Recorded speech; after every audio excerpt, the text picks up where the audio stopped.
and that Gnar banned out right away by the Tigers. Now, I'm a bit surprised to see the Gnar ban. Now, it has been KT's best performing top lane champion in the playoffs, but, and you have to remember, Smeb has always been a Kennen player, and since Kennen has been removed from the disabled list of champions on this patch, we've seen more and more players in the LCS try and take that Kennen versus Gnar matchup. I mean, it's Kennen and Braum. They were on the disabled list for the longest time, and now they're finally back up, and we thought that would be the matchup. It still could be in one of the future games. He hasn't played a game of Kennen this season, but there's the Nidalee ban. So KT, even on 6-15, respecting the pressure for Peanuts Nidalee.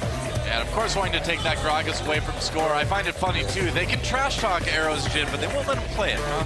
Well, here's the thing. Are they moving towards a Rek'Sai release first pick here? Rocks, Tigers, KT thinking about taking some time here. But Tiger's strategy right now is they're trying to eliminate KT's most powerful picks from their playoff run, and they're going to see how deep it goes. If they really need to eliminate some of the pocket picks like the Aurelion Sol. And there is the Rek'Sai first pick, so like you said, going for that early jungler. And yeah, it's a best of 5. You can test the waters early on. The thing is that Rek'Sai is more of a takeaway pick for Rocks Tigers than necessarily a power pick. They've got a winning record. They're 5-3 on the season. It's obviously an excellent pathing jungler, been a big priority around the world, but it's not the Elise. It's not one of the scary carry champions. Sure, you can build a bit of damage from the jungle, but KT's revival against SKT came around taking away the Rek'Sai pick from Blank, and it's been taken away from KT this time for game 1. Yeah, and a jungler, you know, we'll see what Peanut can do with it. It's not as aggressive as some of the other things he's grabbed onto earlier.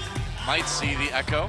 I think the Echo someday. Yeah, I think the Echo is really a no-brainer here. He has been very lane dominant, and with the elimination of Gnar, of course, we could still see the gangplank on the side of the Tigers, but Echo should do well in lane. And most importantly, it's a flex pick for KT. Fly showed in the semifinal that he can play it in the mid lane, and he was confident enough to blind pick it. So KT being on red side, the Echo as a flex, definitely a big priority. The Alistar picked up for Hachani as well, and I'm having flashbacks to 2 years ago, man, with Hachani playing Alistar in the finals. I feel like I've seen this before. He did very well. He did indeed. Rocks Tigers thinking about that Trundle pick, and it has been a very strong one for them this season. Yeah, 14-1, Smeb 7-0, and 7-1 in the support run. Wow, Taliyah is actually taken potentially as a blind pick mid. This is another pick that Fly has really looked great on, but Fly's champion ball hasn't been assaulted as well, and maybe it's going to be that comfort Aurelion Sol. I think it's very likely, and that would be crazy because I have yet to cast a game of Aurelion Sol at all. Arrow. Yeah, no Draven. No Draven, please. He's just trolling, man. He's just trolling. He's just trolling until he locks it in, Doa. Don't worry, it's better than hovering over Teemo. We know that for sure. So Kuro has looked good on Taliyah, but there were some losses to SK Telecom on that champion, so it's a bit of an interesting pick here for the Rocks Tigers. We'll see if they can actually pull out some better results. The Elise, not a surprise. All right, Aurelion Sol and the Elise locked in, so Score will be taking Spider Queen into the jungle. Well, I assume she's queen of something anyway. So, Jhin banned away. Prey has always had the comfort Ezreal in big matches. He's actually going to go for the Ashe, which certainly is the more contested pick. And they may be opting into the tough laning matchup against the Echo for the Gangplank, but we know that Gangplank power level is super high on 615. Yeah, it is extremely high. Even if you lose lane, which we expect him to against the Echo, he does come online by 30 minutes. He gets a couple of items, and he can just do insane amounts of damage. So interesting that they're waiting for an 80 carry pick here for last for KT Rolster. I mean, Ezreal would be a safe pick, of course. It always is.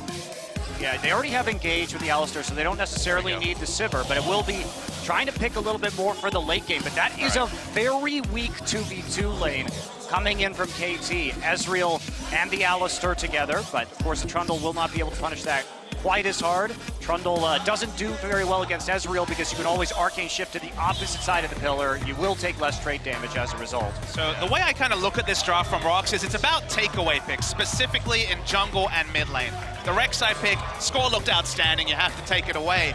The Taliyah is the interesting one. He's had one game on Taliyah. It was a loss. He looked decent against SK Telecom, where they lost that series. The last series, of course, that Rocks Tigers lost. it's a takeaway because Fly has looked outstanding on it, but he still gets comfort in the Aurelion Soul. So Rox, they focused on the takeaway rather than just picking power for themselves. And we do have the two champions in the mid lane who really do excel at global roaming. Also have the global ultimate coming in from Gangplank for Smeb. So their scaling game is going to be excellent here for Rox, particularly because of the way Score likes to build. Tankier on that Elise, so the Trundle will be able to do some work in the late game. Peanut on that Rex side too. And Peanut earlier this season, we saw him kind of take a step back from that aggressive nature, kind of be actually ward once in a while even, so maybe a return to that. I don't know if I'm happy about that, but we'll see what they have in plan for game number 1. And Kuro taking that to Leah. Interesting to see how he'll be able to perform on it. Fly, of course, with that comfort pick that we mentioned, Aurelion Soul. Finally, Prey on the Ashe. And man, Prey is credited having one of the best Ashe arrows I've ever seen in my life this season. Boy. With that cross map button one to help him complete the back door. This guy can do work in that champion. And of course, Grill on the Trundle and Hachani on the Alistar. I can't believe I'm saying Hachani in a grand finals again, but here he is, guys. He went from player to coach. Now he's back, trying to win another one. We'll see if he can do it. Rox Tigers versus KT Rolster. Grand finals game number 1. Let's do it.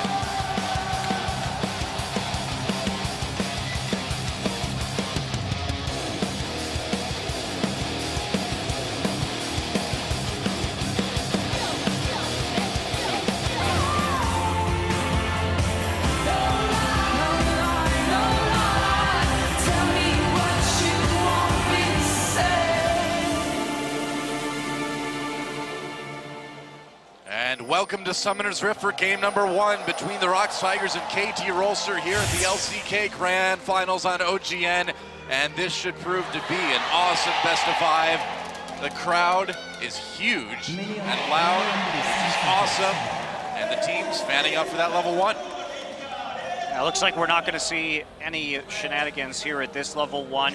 KT did try some interesting top lane invades at times during their playoff run, but everybody's starting standard, as standard can be right here. So a lot of power picks left up this game as a result of seeing the Jhin ban and the Varus ban so far. And the first game of a series always kind of sets the texture. I mean, best of 5 very often has its own meta. Ooh. Sometimes power picks go out. Look at how much harass Fly is already done. But the big question to me is, can KT's mid lane and AD carry step up? Because they've been playing well in the late game, but it's been the early game where Score has kind of had to alleviate pressure in 2 to 3 lanes a game. And you just can't expect that to happen once again in a grand final, and especially against one of the strongest pressure junglers in the world in Peanut. Yeah. Kuro putting a little bit of pressure back onto Fly here, but Fly certainly pulling him out of the lane for the moment. We don't see Talias get bullied like this too often. No, and this early on in the game, though, Fly did get a good angle, and Kuro used the threaded volley pretty early on, so Fly able to get the better of that. Yep. And interestingly, one thing about this series has been Someday in the playoffs, too. Haven't really gone over that, but in the Trash Talk segments, you heard Smeb talking about Someday dying in those 1v1s, and he hasn't been performing well in lane. He died in the 1v1 matchup, Echo into Gnar twice in one game to Cubey, which is not something we expect of him. So Someday may himself, like Peanut, in the last time he played in the finals, be having a little bit of nerves in the pressure matches. I think the numbers kind of show why, though, Monty. He's the only laner on his team with a positive CS difference of 10. He's applying pressure, and no one else is really, so he's overextending, getting ganked, trying to create pressure for some of his other more defensive-minded laners, and it's costing him personally, but they're winning the series. So far it's been working out, even if his solo ability outside of that amazing Game 5 Gnar performance has been a bit lower than expected. Could be. Aside from that, Peanut just recalling, pick up an item or 2. Pretty quiet early game so far, aside from a bit of trading in mid lane. Gorilla did get eyes onto Score in the blue buff, though, because they did have pressure, so a little bit of a roam from the Trundle, making sure they know exactly what's going on. Peanut battling with the Krug. So what do you think we're going to see? Do you think we're going to see any sort of lane swap at 5 minutes that's kind of popped up here and there in Counter 6-15?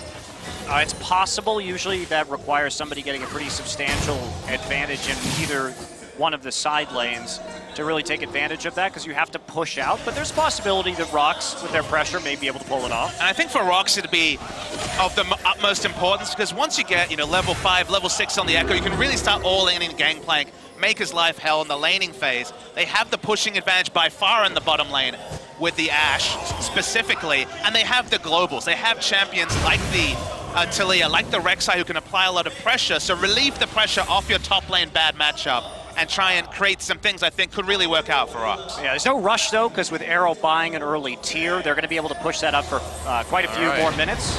Score's going to find Peanut. They're going to find each other here in the jungle. Score just chasing Nurse away, gets him with the cocoon, so that's going to be a little bit of damage that Peanut has to worry about. Meanwhile, both top laners getting fairly low, but no ganks just yet. As we see Peanut retreat back into his own jungle for the moment. And it is a Mountain Drake first, this game. Talking a bit more about the top lane matchup, Someday was undefeated in the regular season on Echo. He was 7-0, brought out the Trinity Force Echo, was the first person to debut that, but he's actually 0-2 in the playoffs. Nara has been the much bigger pick for him, and now a champion that he's been trying to apply pressure on and dying solo and to ganks. He's also now in another matchup where he needs to apply pressure to the Gangplank. He needs to try and hold down the Gangplank. So really interesting to track how that kind of affects his mindset, given that he's been so punished on this specific champion already in playoffs. Yeah, well, Look at this. going in onto Someday trying to catch him with the parallel convergence, can't do it, has to flash away, and just like that already, we see Someday losing a 1v1 up in that top lane. He's just trying to apply that pressure, though. He knows he needs to hold down the Gangplank. He knows that he is the only laner on KT that actually pushes in the lane and facilitates his jungler to play aggressive on that side of the map. But if you take these traits too aggressively against Smeb, the best top lane in the world, this is what happens. Trying to bait him in. This is exactly what happens. No flash. He's dead. He gets him, Smeb, with the first blood. Someday thought he could delay long enough with that W, but it did not work out. And that's the nerves we've been talking about. Someday outplaying himself more than anything else. Communication breaking down between him and Fly. Fly was on the roam, but there was a Scuttle Crab up for the Rox Tigers in the top river, so it was going to be seen no matter what, and Fly just couldn't get there fast enough. And we're talking about solo kills between Smeb and Someday. Think back to Worlds, where Someday got an early lead, then died solo in lane twice on Renekton in a good matchup. This has happened before, and again, I think back to Worlds, it was a lot about getting ahead and then getting in his own head and falling down, and it's already started here in game 1. Well, yeah, Monty, you and I casted that match last year, and it certainly does look a bit familiar, doesn't it? Yeah, it definitely does, but this has been Someday in the playoffs. It's been Fly and Arrow doing the most work, and he's falling behind on a GP. And so far, Smeb this season is undefeated when playing Gangplank, 4-0 so far. So it's not going to be easy, and Smeb has shown such an expertise of playing this champion in the late game. Now, they do have some insurance. Fly has taken Exhaust this game, and that is for GP in the late game. Absolutely. Peanut on to Someday here. Kuro is nearby. Someday going in hard onto Peanut here.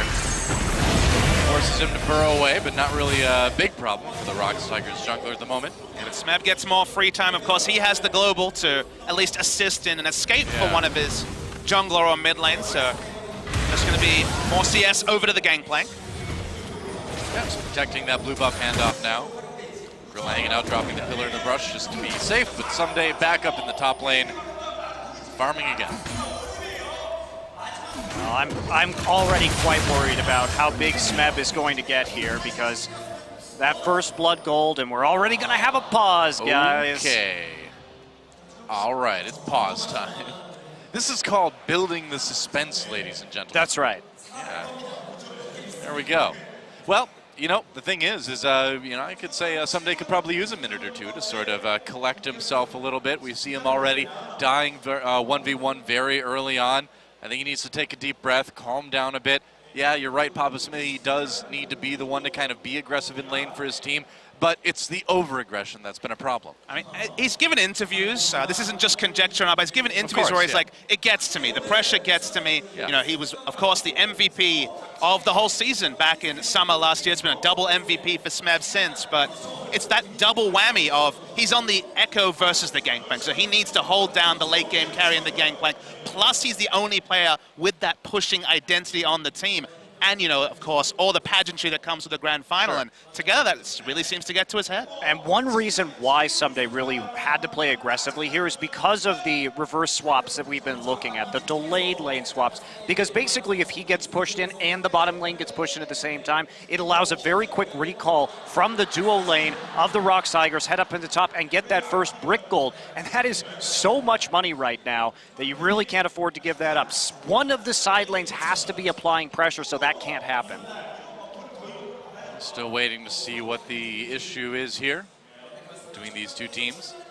Prey has confetti. So, I thought it was like some stylish little pin maybe he was wearing back there, but no, it's confetti.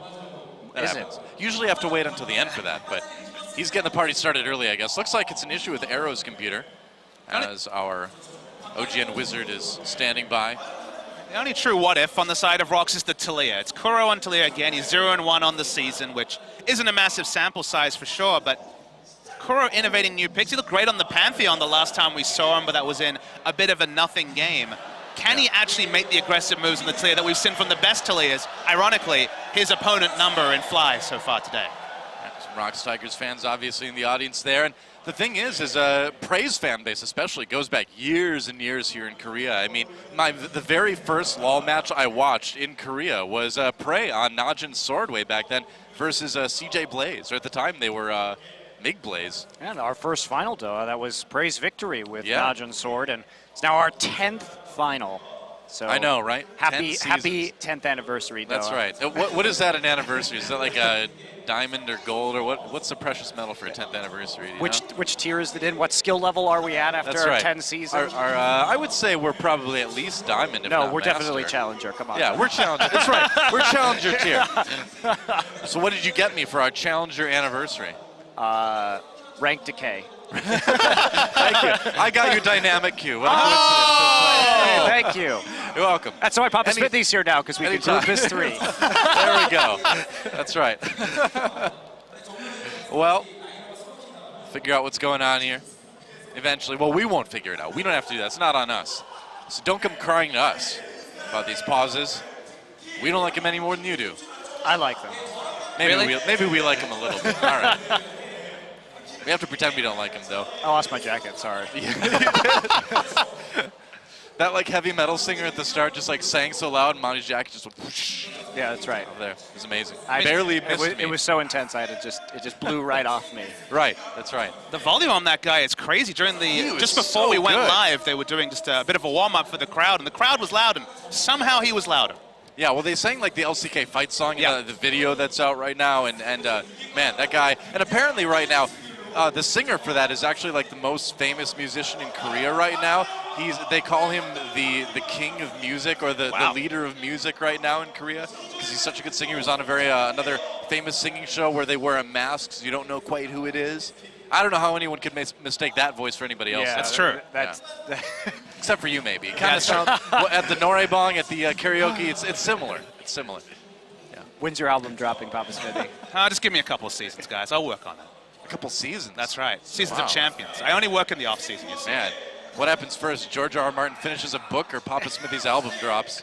Maybe a mixtape before that happens. Okay, all right. A hot single, perhaps? That's right, a hot single. All right, look for it sometime in the future, guys. Papa Smithy's hot single. What's it called? It's rap metal, by the way. That's right, rap metal. In the vein of such acts as Kid Rock, if you may be familiar with that. Linkin Park. Linkin Park, yep. Yeah. I'm still waiting Quality for your music. spoken word album, Doa.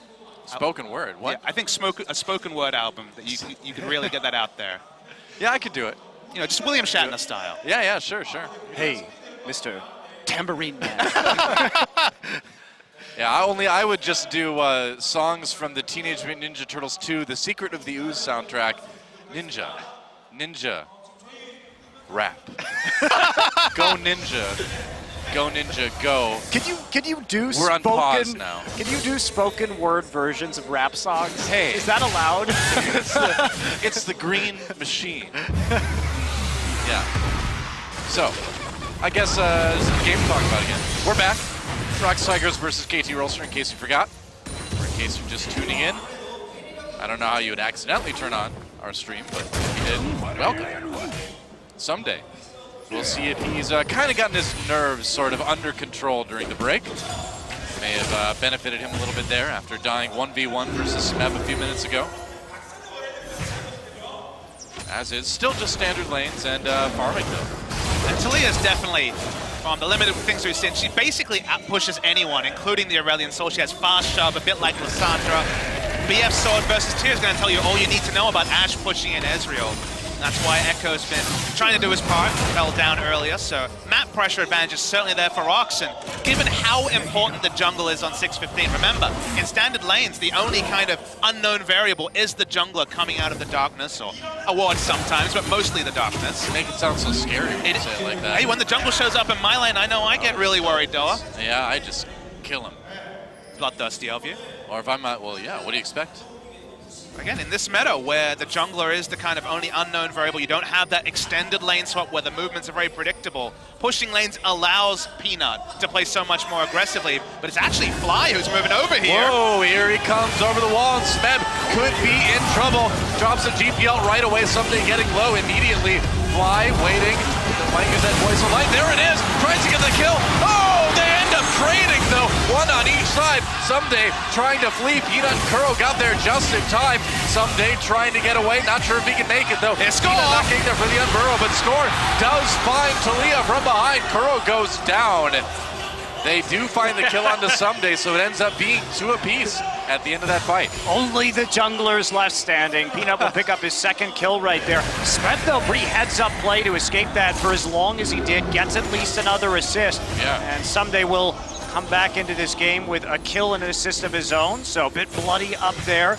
But both mid laners doing a great job of following through and trying to help the top lane. And even though it's a 2-for-2, you kind of have to step back, look at the matchups, realize that the Gangplank is going 2-for-2. Usually it's the Gangplank solo dying to a Gnar or an Echo. Going 2-for-2, still ahead in CS, so still Rockstiger's winning out on that trade. Oh yeah, and I mean, if you look ahead, you know that Gangplank is going to be absolutely wrecking people later, so a lot to worry about for KT Rolster. Yeah, and just to speak to the Gangplank a little bit, because it hasn't been played as much in other regions, yet we do see it picked and banned pretty much every game here in Korea. Yeah. The GP, you expect him, as Papa Smithy's saying, to get solo killed in some of these matchups. It just is par for the course. And it's fine to die a couple of times because he comes online. His late game effectively starts at 30 minutes. So if you could just last that long, he can turn games around where we've seen it comebacks or near comebacks from 10, 15K gold in the hole because of how much power he has after 30. We've had the darkest metas in the top lane. We remember Renekton versus Shyvana, but I think this is one of the best metas for the top lane where you can solo die twice and still be K. Like, the amount of chaos you can have with a Gangplank in the game, it's great to track. Yeah, true enough. Hero just dodging around some of the abilities. He's caught up in CS to Fly quite nicely. Pretty even in the mid lane, both players. 0, 1, and 2 score, being very patient waiting in the river. As I say that, of course, so he finally moves out. Not finding that gank onto Kuro that he was wanting. And we may see a bit of a dive here coming down. They're going to go Score on the way, yeah. Gorilla and Prey already on the run. And they're either going to have to give up some damage on this turret or give up their lives. And it looks like they'll take a bit of damage. No moves towards the Dragons just yet. Or Drake, rather. And it's good to see KT being on the front foot, but remember that Talia can join very quickly with the Reaver's Wall. Peanut has good mobility on the Rex side as well, so you can try to make those aggressive moves. If you mess them up even slightly, then the response is strong from Rockstiger. Yeah, and KT should have backed off. Cannon Barrage is up, so didn't want multiple globals raining down in the turret dive. If Peanut hadn't been there, that's when they were going to look to maybe go for it, but Peanut caught up a little bit. Fly takes a lot of damage from the Talia. Now the GPO comes down. Oh, Voice of Light pushes him back, but it's not enough. Another kill comes in for the Rocks Tigers. Someday looking to get a bit of revenge onto Smeb's Gangplank, but Smeb avoiding, bouncing around those barrels, and here comes Kuro on the Weaver's Wall to try to make it. Yes, Flash. Another kill. Peanut coming in from the side. He could tunnel around the back. Someday make it though, but no. Not with Score and Achani there to protect. So it looks like that's the end of that conflict. But again, went well for the Rocks Tigers. Peanut already has so many items for 13 minutes. He has the Tiamat and the completed Cinderhulk, and that was Fly sort of underestimating, but here we go. Speaking of underestimating, Smeb getting very low here, but the Rek'Sai comes in. Peanut there just in time. Score not getting up. Nice unburrow from Peanut. Saves his top laner. And oh, he got the burrow off just in time so that the cocoon stalled him at the end of it, and they both managed to escape. Amazing. Yeah. How many times can you compliment someone for their Rek'Sai mechanics? But actually, in that case, the amount of body blocking and mind games that Peanut put through saved his top laner, and Smeb continues to profit from smart play from his team. Yeah, Someday didn't have a flash to follow up either onto Someday, so couldn't actually, or onto Smeb rather, so couldn't actually complete that kill. And they did back off because we did see Kuro starting to move up towards the top side of the map and threaten counter gank on that dive.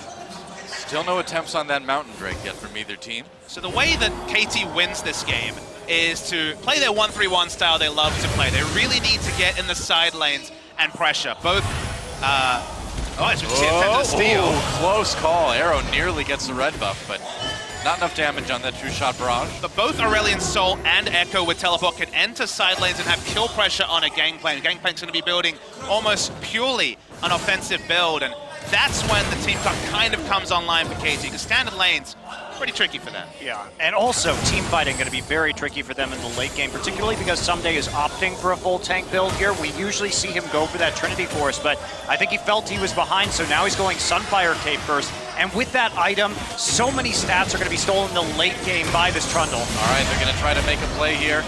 Someday trying to get away. Went in onto Smeb, gets slowed down by the barrel. Yeah, Someday has to burn his to try to escape. GP Ultimate will do it. Oh, it won't do it. It won't do it. Someday lives with just 60 health remaining. Peanut flashes for the Prey Seeker. He doesn't hit it. Now that was going a bit too far. Meanwhile, KT pushing this bottom lane aggressively, really doing a good job of capitalizing on that. That was a terrible flash by Peanut coming through. There was no chance that the Prey Seeker was going to do enough damage with a potion. Still ticking, they get greedy. In the meantime, Fly plays the map better. They use Peanut's commitment to the top lane to four-man the bottom. This is risky though. Someday TPing right back to the turret, trying to save it. Super risky with Smeb and Peanut right there. He's going to ult back. Nice moves from Someday so far. That turret's still too low, and yeah, he's not going to be able to save it.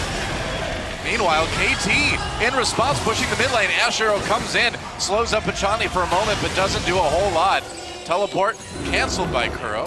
I don't know about the teleport from Someday, Monty. He could have teleported to the Drake. They would have taken the Mountain Drake, could have teleported to mid. They would have had an outnumbered situation. It could have been a trade up for KT, but they only go even. He 100% should have TP'd if he was going to TP at all to the pink ward right outside of the Drake pit, because there was no way he was going to stop that. And moreover, Score was in the mid lane. He couldn't get there fast enough. Get the flash out of Kuro. Pachani going for the headbutt pulverize combo. Can't quite land it, taking some damage on the way out. Has the ultimate in case things get a little bit too risky, but knows his limits, doesn't need to use it. Good individual play to get away from KT. Definitely an overinvestment from Rocks, but KT should have traded up objectives and only went even, and they're in a stage where they're struggling. They're definitely behind the Rocks Tigers, and that could have been one of the first footholds back into evening up the game. Yeah. Well, still not a huge lead for the Rocks Tigers just yet. Just a couple thousand gold, and they are even on turrets. Nobody getting the dragon yet. But you got to be worried. I mean, Smeb's pulling ahead in CS, getting scarier and scarier in the GP, and Prey actually getting some decent time alone with that bottom tier 1 turret.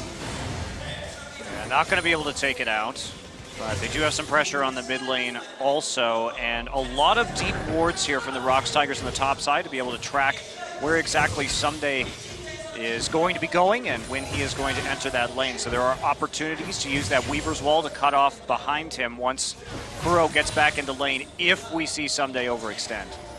So the Ezreal hasn't been a staple for Arrow recently, as we might be seeing a fight here. Yeah, collapsing onto Gorilla and Peanut. KT could have them surrounded. Prey's there though, Arrow coming in.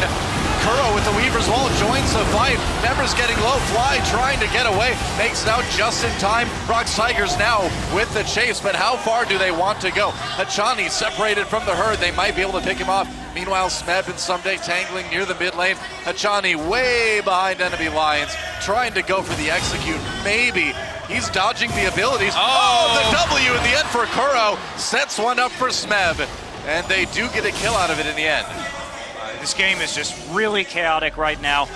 Now that fight could have been won by KT, but it was a very nice exhaust and flash from Gorilla. Exhaust onto the Aurelion Soul, plus the Voice of Light totally missed. Had that hit, may have seen a different team fight right there, but nice team fighting from Rox. Oh, Score a little bit. Oh, that was risky, man. Score walking away just in time. I mean, he's got 8 legs, so he can move a little bit quicker, I guess, so still a risk. Coming back to the playstyle KT want to play, I talked about Aurelion Soul and Echo in side lanes. One of the struggles is, and one of the reasons we haven't seen a lot of the Ezreal, is that Ezreal in the mid lane trying to match a Taliyah for wave clear just doesn't really work out. He won't be able to push out, and that's why we've seen Aurelion Soul kind of stuck in the mid lane this whole game. I would have really preferred to see a Caitlyn this game. Agreed. We did see it flashed by Arrow, and I think the Caitlyn would have given him increased lane dominance as well as the wave clear that they need to play a 1-3-1 split push competition. Now the Ezreal's just staying in lane, Aurelion Soul's in mid lane, whereas KT have got all their advantages from putting Aurelion Soul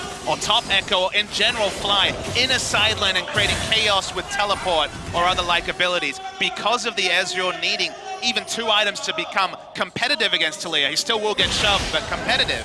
They've kind of stalled out the early game for KT that should be when they're very strong. Sure enough. Bit of a lull in the action here. Did I say lull in the action? Ash Hero comes in, Fly, bounce back by Kuro. Beautiful gank by Rox Tigers. I had to say it, didn't I? There goes the mid lane turret. Rox Tigers just like that. Puts the pedal to the metal, gets a kill, gets the mid lane turret. A huge gold lead now, about 4K before 20 minutes. They're going to be able to transition this straight into a Mountain Drake, and KT simply wasn't expecting that because they were pressuring the top lane.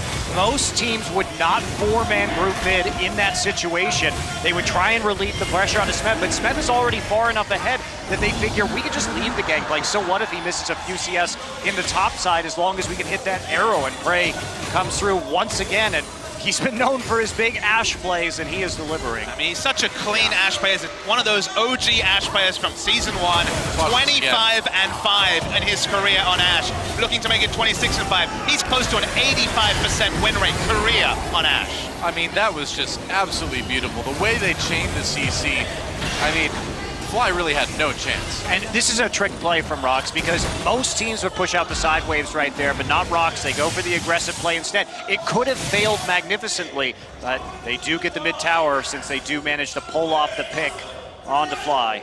Yeah, Someday can't move too far ahead up in that top lane. He doesn't really have a lot of vision, and he's rightly scared of the fact that Peanut can come in and gank for Smet. Yeah, a couple of things are really hurting KT here. Imagine Trinity Force Echo had actually gotten a kill early, putting down pressure. Instead it's this tank into maybe later Trinity Force Echo. Yeah. Speaking of the Echo, it's a bit different. Harass, but again, the Caitlyn pick that Monty brings up, if they could have that wave clear in mid, it would then be a different game. But to go for the Ezreal and then have Someday be solo killed was just the crescendo of terrible things for KT this game, and it's kind of unsettled them, and it's hard to see how they come forward, barring an amazing outplay in a fight. Yeah.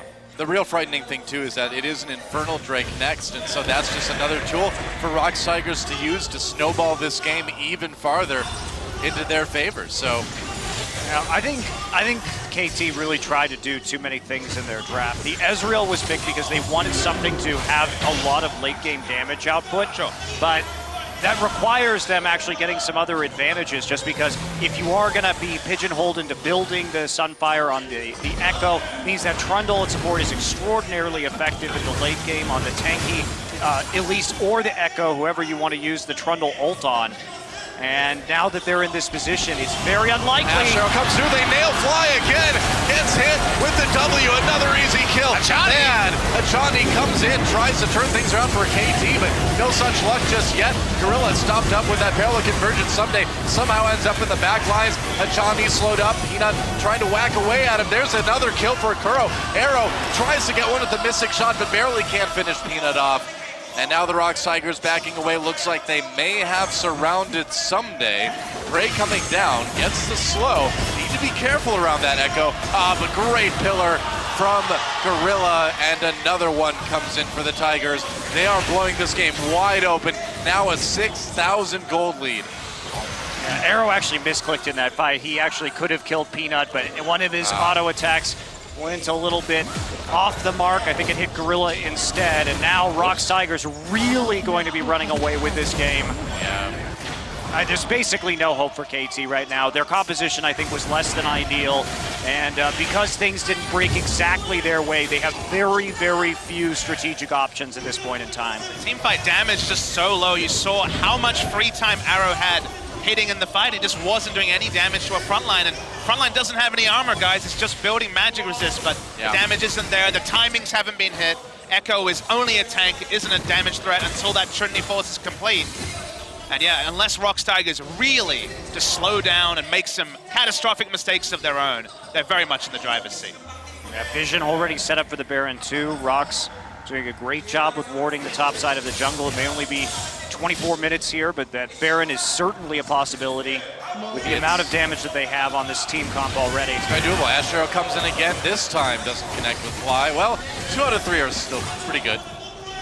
Prey has been setting up some great kills this game. They've chained nicely into objectives. Prey and Kuro have just been the dynamic duo, man. I mean, they have been taking out Fly left and right here.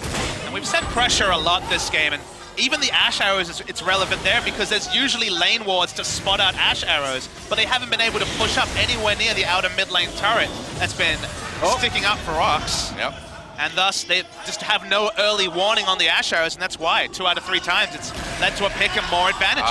Nice pillar from Gorilla, just checking that brush, making sure they can't collapse onto him and Prey. More mana complete for Arrows, that's something. Yep. It is a bit more damage now. But I gotta say, I mean, it's a worrying start for KT Rolster to seemingly going to be losing this game so one-sidedly. It is, and I think KT, because we really do have to look at the next game at this stage, they move away from the Echo. Echo has not been successful for them in the playoffs. Hopefully, if you're a KT fan, they'll get the Gnar. Engage on the Peanut. They try to make a play here. They land the Cocoon, but there's no follow-up. Kuro comes in with that Weaver's Wall. No flash. Forces score to try to repel away. Sunday on the side here. Rox Tigers just waiting. They finally find score. Easy kill there. And now KT can't turn it around. Someday gets knocked up by the Peanut yet again. Whoa, another catch. Another kill for the Rox Tigers. Kuro's been really beautiful with that W positioning. Yeah, it's the W positioning combined with the pillar and the Weaver's Wall. Basically, they're just isolating targets with the Talia to bounce around right now. That's an easy very, very good pick and team fighting. And Rox Tigers should be able to claim this one. KT gonna try to stop them. They have to do something. It's desperation time, but that Baron goes down so fast. Easy take for the Rox Tigers. And they've got the fight. Peanut over the wall with the knockup on that Rek'Sai. Fly on the run, got exhausted, had to burn his flash. Someday mixing it up, but he's gonna mix it up in the afterlife as he goes down. Arrow having to back away. Only the 2 squishy carries left, getting chased down by the Rox Tigers. Oh, Peanut getting a little bit close there. Yeah, I think you'd be satisfied with that and you take a break, go back to base. Arrow's actually been doing well. In terms of his positioning in this game, he just hasn't had the scaling necessary. They went for the Rod of Ages in the mid lane and the tier. They never were able to get to that place, but maybe they can pull off an Infernal Drake. Peanut doesn't seem to be interested in it. The Ash Arrow is going to spot it, though. Oh, all right, slows him down a bit, but no follow-up. They're at least kind of checking what's going on. So KT do manage to get a pretty powerful objective for themselves too, but they have to deal with Rox Tigers and the Baron buff now. Let's watch that fight again. Just watch the way the Weaver's Wall and the Trundle Pillar work in conjunction with the Talia right here. They score a bounce around on the outside, but then Sunday's going to come around, get knocked up himself by Peanut. They're really doing a good job of playing for that back line, and we don't get any more replay. Yeah, we don't get to see the double displacement, but the synergy between those two, I think it's the first time we've seen it. Oh, watch it right now. Scores a flash, but all right, gonna try to flash away. Not enough. Man, Gorilla's had a bit of a rough season, but he's on fire this game anyway. Score gets very low. Another kill for Peanut.